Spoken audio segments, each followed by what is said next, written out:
কিন্তু মা আলাদা এক জিনিস। সেই মায়ের কথা যখন আমি ভাবি, শুধুমাত্র ইসলাম নিয়ে সংশয় প্রকাশ করবার জন্য, সংশয়বাদী হওয়ার জন্য এটুকুই যথেষ্ট যে ইসলাম নারীকে সবচেয়ে বেশি ঠকিয়েছে। ইসলাম নারীর অধিকার সবচেয়ে বেশি ক্ষুণ্ণ করেছে। ইসলাম নারীকে শুধুমাত্র বাঁচিয়ে রেখেছে এই কারণে যে তাদের মাধ্যমে ইসলাম পুরুষরা তৃপ্তি পায়, শয্যা সঙ্গিনী হিসেবে যেটুকু সম্মান দেওয়ার কথা।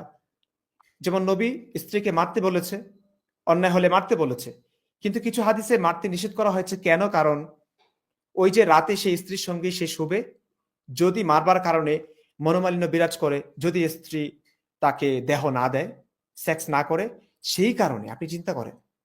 না, দেহ তো না দেওয়ার তো কোনো সুযোগ নেই। দেহ না দিলে তো আল্লাহর ফেরেশতারা লানত করবে।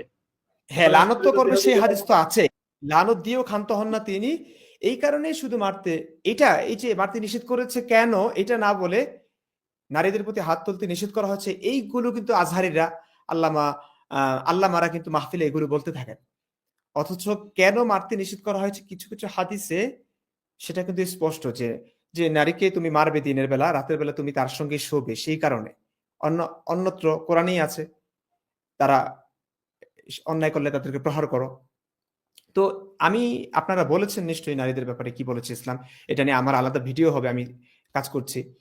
তো শুধু এটুকুই বলতে চাই, মাকে আমি ভালোবাসি এবং মায়ের জাতির সকল নারীকে আমি ভালোবাসি, এবং এই ভালোবাসাটা পৃথিবীর আর কোনো ভালোবাসার সঙ্গে আসলে মাপা যায় না, এবং স্রষ্টা ভগবান আল্লাহর সঙ্গেও না। কারণ আমি তাকে দেখিনি, যদি তিনি থাকতেন